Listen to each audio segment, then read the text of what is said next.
Yeah, let's talk about sports, baby. From the stands of a sports fan, my man Pen. Let's get into it, man. Want to start off with the NBA real quick, if you don't mind. Talking about the NBA, I want to start with your boy Ben Simmons.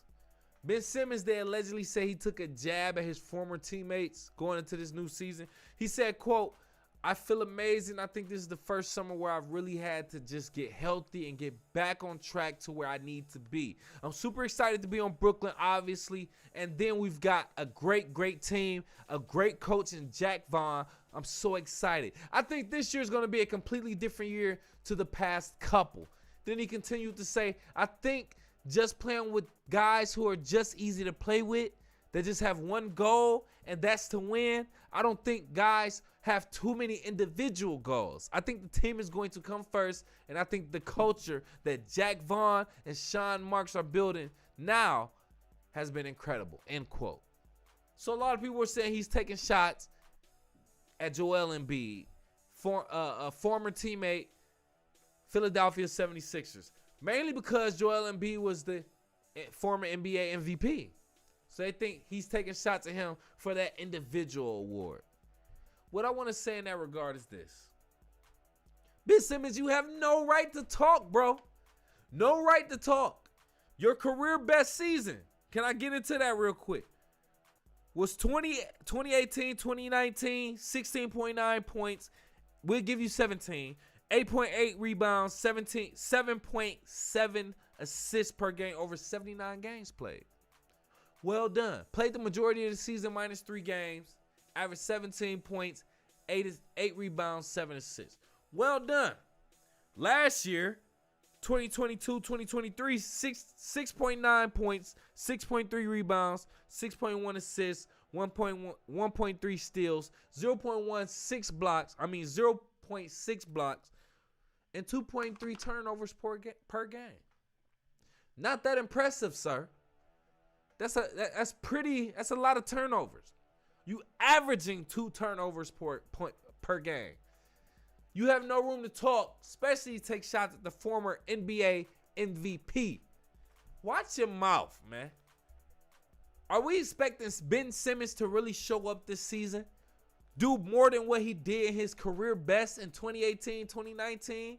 Can you score more than can you average more than 17 points per game?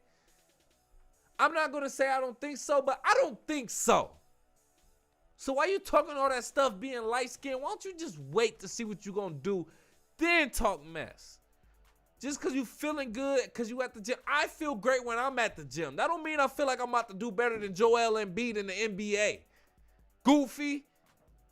Michelangelo, clip that. Let me know what you think. Go off in the live chat in the comments. Call into the show, 313-466-4386. Moving on to the NBA real quick before we get to Patrick Mahomes. Steven Jackson from All the Smoke. He said he'd rather take $50 million in a championship ring over $100 million, with no ring. He says anybody who chooses money over ring in the NBA is a loser. I gotta agree. Technically, you are. If you don't win the championship, you're a loser. You can have all that bread. Now, listen, I can see the average person might say, "I'll take the bag over this championship. I can stretch the bag longer than this little ring." And I get it. Okay, cool. But if this is your profession, don't you want to be etched in stone as one of the greatest? Shouldn't that be your goal? If you're a rapper, you're a music producer, yeah, you can get the money, but don't you want to be one of the greatest ever? If you're an artist, if you're a pro skater, whatever you do, don't you want to be known as the greatest ever? So if you don't get a ring, I don't care what your personal stats are. Respectfully, Carmelo Anthony, respectfully, Charles Barkley, you don't really get the real respect of a champion. Kevin Durant, those 2 championships are on an asterisk, bro. Like I said before, where should Kevin Durant get his jersey retired? I know you're not about to say Golden State, where he played long enough to really get respect to get his jersey retired. I would say OKC, but then I say, nah, bruh. You quit on them too. Anyway, bringing it full circle, I would take $50 million in the ring if I was a professional basketball player over $100 million in no ring. Yes, that makes you a loser if you choose otherwise. But let me know what you think. Go off in the live chat in the comments or call into the show. 313-466-4386. We switching it up to the NFL real quick. Couple updates to talk about in regards to the NFL. But first, I want to talk about Patrick Mahomes. Congratulations, Patty. Entering Sunday's game against the Chicago Bears, he was 228 passing yards shy of 25,000 for his career. He completed 24 of 33 passes for 272 yards and 3 touchdowns, giving him 25,044 passing yards in his career. He got to 25,000 passing yards in his 83rd career game, which is the quickest it's ever taken a quarterback to reach the milestone, by the way. So we got to give respect to Patrick Mahomes. Does that make him the greatest ever? Hell no. Hell no. Let me just say that. Tom Brady set the bar, bro. Tom Brady with 7 championships, 7 championships? And listen, he also proved that it was him and not Bill Belichick's system. Because he left New England and went to Tampa Bay, got a championship, got up out of there. Tampa Bay has no chance as of right now since he retired. Respectfully. Shout out to Tom Brady. He set the bar. You got to get them 7 championships if you really want to be the GOAT as a quarterback. As a quarterback in the NFL. Maybe in a different position, position. Pause. But not as a quarterback. You're looking very impressive, but Tom Brady came in as a starting quarterback and won a championship in 2001. That's just what I think. Patrick Mahomes, you got work to do, baby. But respectfully, you did a good job. Listen, let me know what you think. But they also had this thing, and I forgot to talk about this, in the Netflix, no endorsement, documentary that's quarterbacks, Patrick Mahomes featured. He said something they said that he butters up to his opposing defenders so they don't hit him as hard. He said, quote, "I've always said that I want to make sure those guys like me. They have the decision, if it's consciously or subconsciously, to finish those hits. And I feel like if those guys like me, they won't finish them as hard." Pause, end quote. Well, end quote and pause. But this is what I want to say. That is the light-skinned / white side of Patrick Mahomes thinking like that. Oh, well, maybe if they be my friend, they won't beat me up or take my lunch money. Nah, nigga, they still gonna get you. Not everybody wants to be your friend. Listen, I get it. Respectfully. If you are out there on the field with people that you actually mingle with, talk to outside of football, maybe they won't injure you. Because they play games with you online. Because they go out to the club with you. Because y'all wives are cool. And you ain't going to hit them as hard to end his career. Because you got to see him off the field. I get it. But you got to know not everybody wants that. Somebody wants their career to be stamped with them injuring Patrick Mahomes and never making him the same. So that was the white boy side of Patrick Mahomes. I just wanted to say that. Other than that, yeah, I get it. But it ain't going to work because... yeah, the refs you better off being nice to the refs. Low key, you better off being friends with the refs so that they treat you better rather than being friends with the players. That's just what I think. Let me know what you think. Go off in the live chat in the comments. Call them to the show, 313-466-4386. Michelangelo, clip that one right there. I also want to talk about the NFL's first transgender cheerleader, Justine Lindsay. They say is everything a cheerleader should be, but most importantly, she's a leader. The first transgender woman to be a part of an NFL cheer squad, Lindsay is leading the sport to a new level of acceptance and equality. She points out the Carolina Panthers Top Cats is at the forefront of a new formation. I want to say this with all due respect. But as the NFL's probably main target audience, a straight male who wants to see football, I don't want to see a transgender male on a cheerleading squad. First of all, I'm really not paying attention to the cheerleaders. I'm watching football. But if I just so happen to take a break and look at the cheerleaders at halftime, during timeout or whatever, the last thing I want to see, oh, okay, damn, they looking good. The cheerleaders looking good. That one, is that a, oh, I don't want that to happen. So I don't want to necessarily see an Adam's apple on one of the cheerleaders just because I'm glancing over, feeling the buzz, and thinking that they all, as a whole, look good. No, they don't. One of them is a man. So I get it. Respectfully, you should represent probably the population of transgenders in the United States. I think it's about 5% or so. Last time I checked, 5% of the U.S. population claims or considers themselves to be transgender. You might be 1% of the entire cheerleading squad in the NFL. Shout out to Carolina for accepting a transgender. I get that. Cool. But let's not say this is the forefront of a new formation, because I don't want to see a whole transgender cheerleading squad. I don't even want to see them, half of them, like that. I would rather see regular, normal, good-looking women cheering on a squad when I'm not looking at the actual game that I probably bet on. But I'm not a gambler, though, for real, for real. But let me know what you think. Go off in the live chat in the comments. Call into the show, 313-466-4386. Michelangelo, you can clip that, too. Don't clip this, Michelangelo. We update those injuries in the NFL real quick. Saquon Barkley, MRI showed that he actually suffered an ordinary ankle sprain. Now expecting to sideline him for 3 weeks. He got injured late in the fourth quarter. Sunday's dramatic 31-28 comeback from behind victory from over the Arizona Cardinals. This was in week 2 of the NFL, by the way. He scored 2 touchdowns in the second half, while the Giants erased a 21-point deficit. It was the second to last play from scrimmage that Barkley caught his ankle at the bottom of a pile and was immediately in pain and carted off the field by trainers. Now, Saquon Barkley was just in the middle of trying to negotiate getting a good contract, guaranteed contract, or whatever the case may be. They probably didn't give you that contract, bro, because of this reason.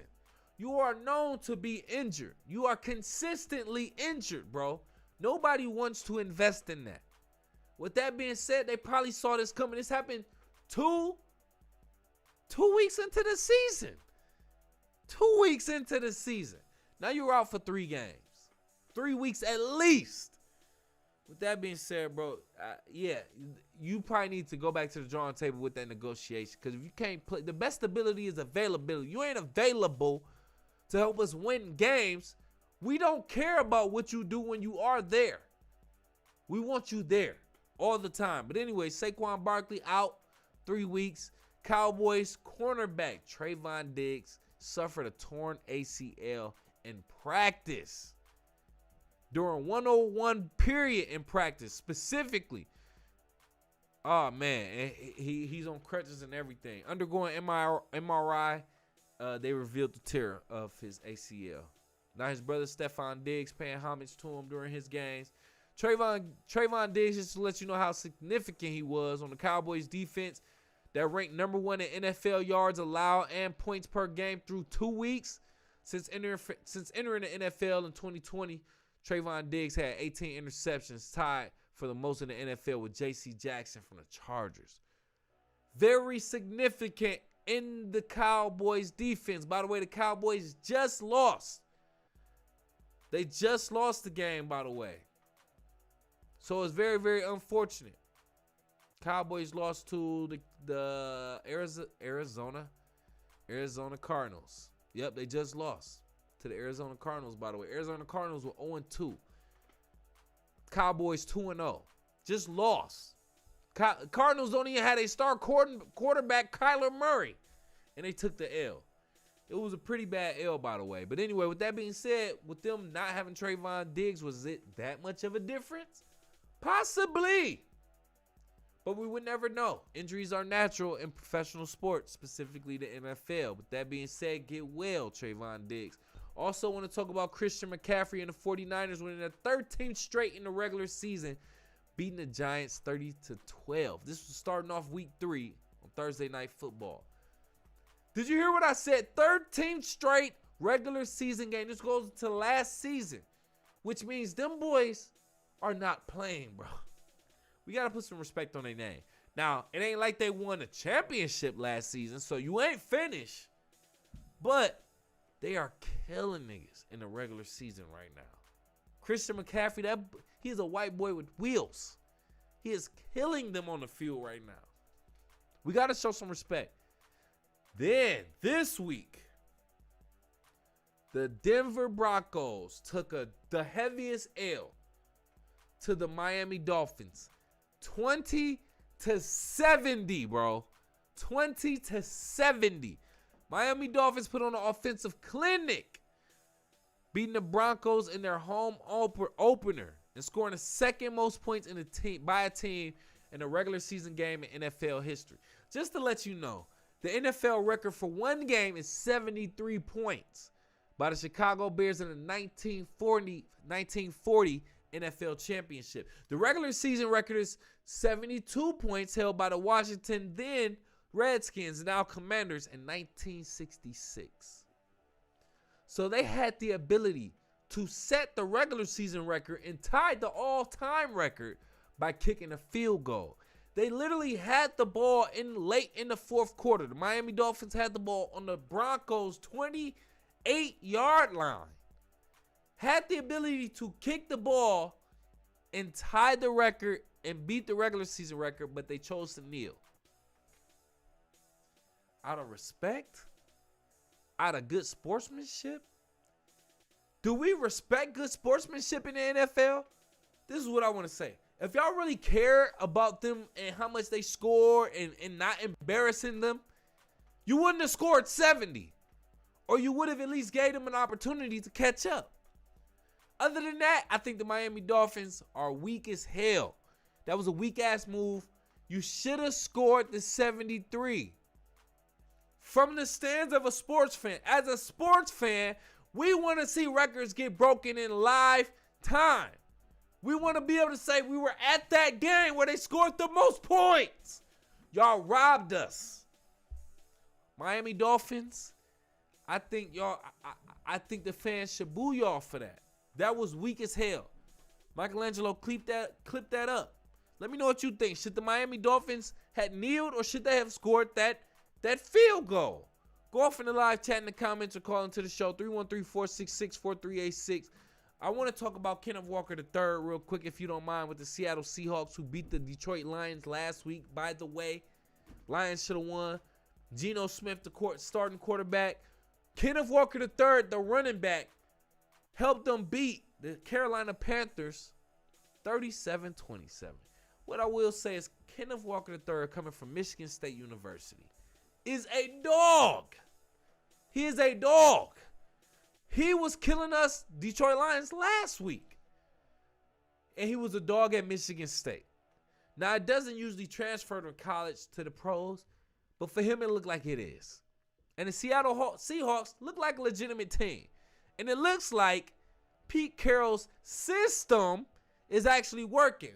He's replacing Russell Wilson, who's taking 50-point losses in the Broncos right now in Denver, with Geno Smith, and he has Kenneth Walker III, and they are making people look foolish right now.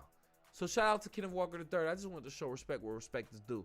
Speaking of my Lions, shout out to my Lions. One Pride got the win today against the Atlanta Falcons.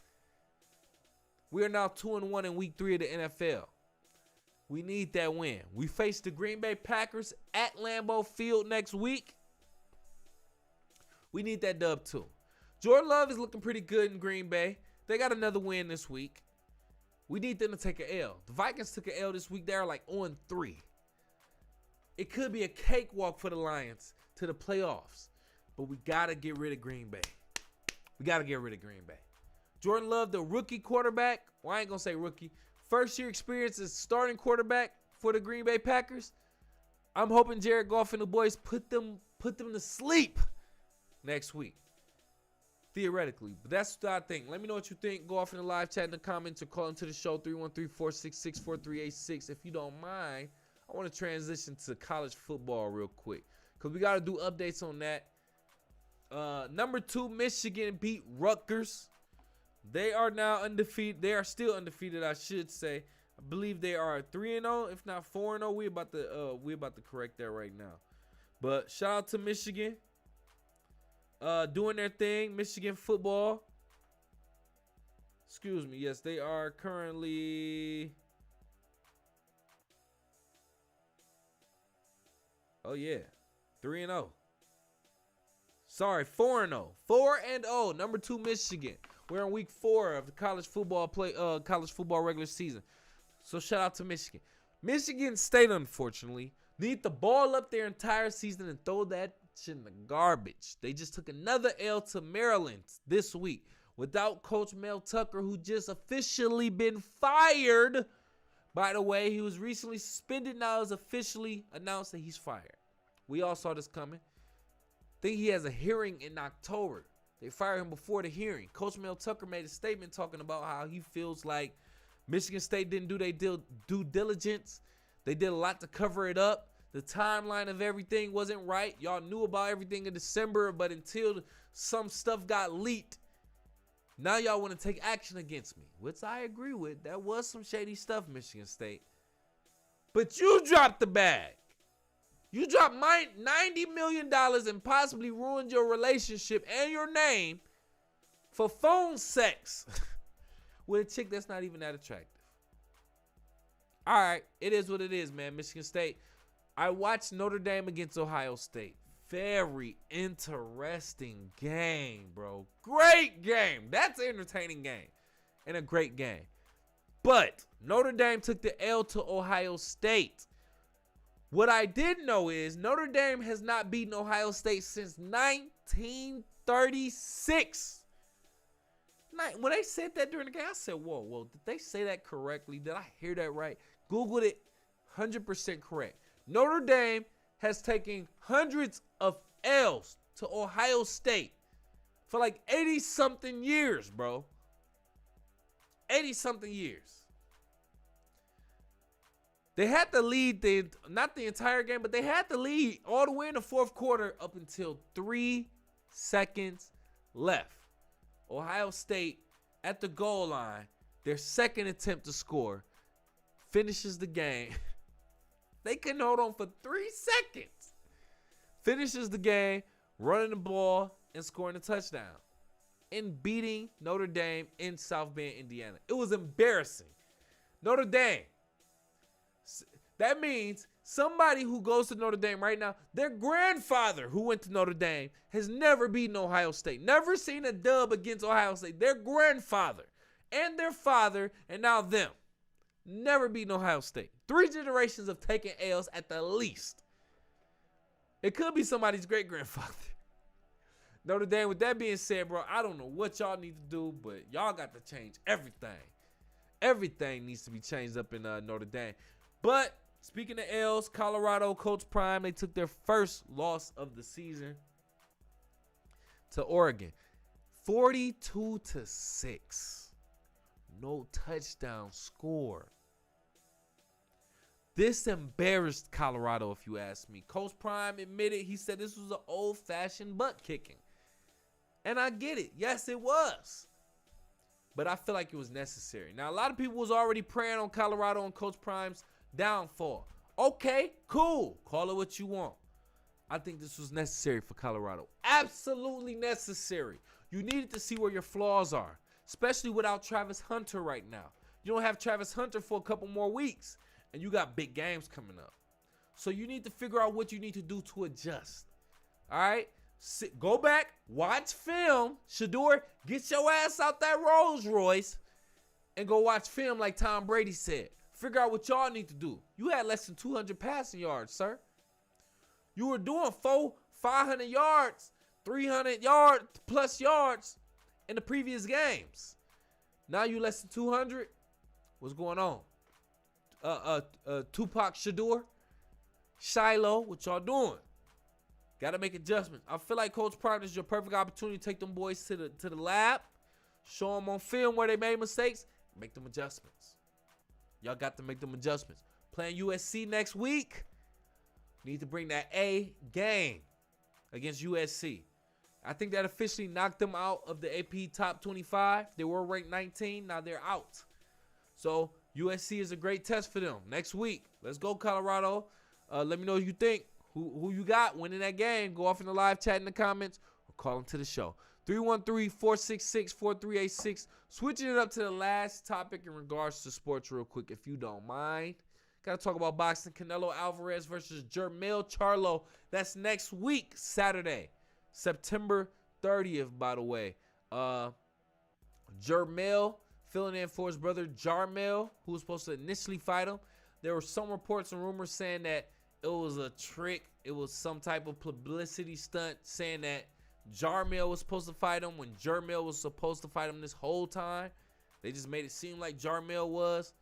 But they said Jarmell was facing some personal issues and he was unavailable. He actually holds the middleweight title, Jarmell. So Jermell, I don't know what you talking about. I don't see you being a real fight for Canelo. But anyway, that's a big fight that's happening next week. I'm anticipating a good fight. I have no dog in this race. No horse in this race, no dog in the fight. I just want to see a good fight. A good fight being is level playing ground. They're going head to head. It ain't one-sided. Other than that, I don't necessarily care. I might actually pay for this fight. Tyson Fury's supposed to be fighting Francis Ngannou, however you pronounce his name. Still don't care. October 28th in Saudi Arabia. Now, it was rumors that Francis had some type of suspicion against Tyson Fury, think he's taking drugs or whatever the case may be. Why would Tyson Fury have to take drugs against an exhibition fight? He's just getting the bag at this point. I think all that's just hype, just to throw stuff out there. I don't agree with this. I'm not even a Tyson Fury fan per se, but I don't agree with that. I don't even care about this fight. What we should be watching is Errol Spence Jr. reactivated his rematch clause against Terrence Bud Crawford. We talked about this in the last episode, so we're going to breeze past this.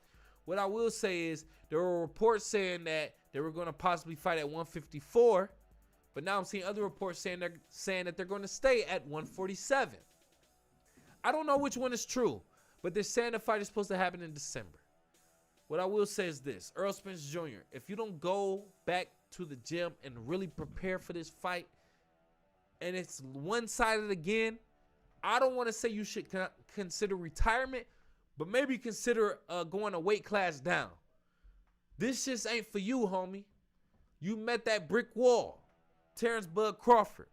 Now, if you go in there and it's a good fight, like you actually make it maybe take it to 12, and it's not one-sided, and you still take an L, I would say you did your thing. But that first fight, you got embarrassed. Don't go out there and embarrass yourself again and come out there unprepared, bro. Especially if you want to activate a rematch clause. So go out there and beat Terrence Bud Crawford or make it a great fight, or sit your ass at the crib and watch other fights like we are doing. Michelangelo, you can clip that. Let me know what you think. Go off in the live chat in the comments and call into the show. 313-466-4386. That's all that I have for you in regards to sports. So moving up out of here. Thinking out loud real quick. Recently, me and my girl went on a date night. And, you know when you go to the, you take your order to the waiter, then they scurry off. Possibly come back with your bread and your appetizers.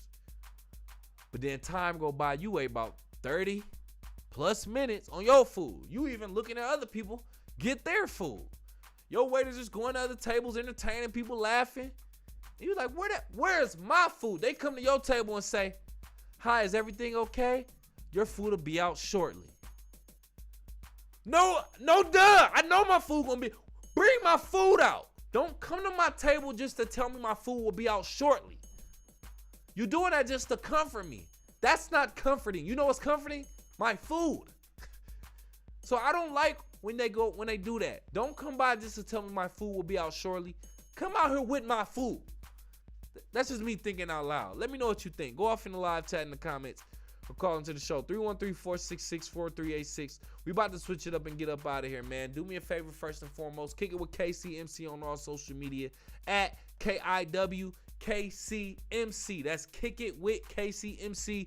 Just the abbreviations on Facebook, Twitter, Instagram, Snapchat, TikTok, all that. KIWKCMC. Show some love to my sponsors too, man. Team Elite.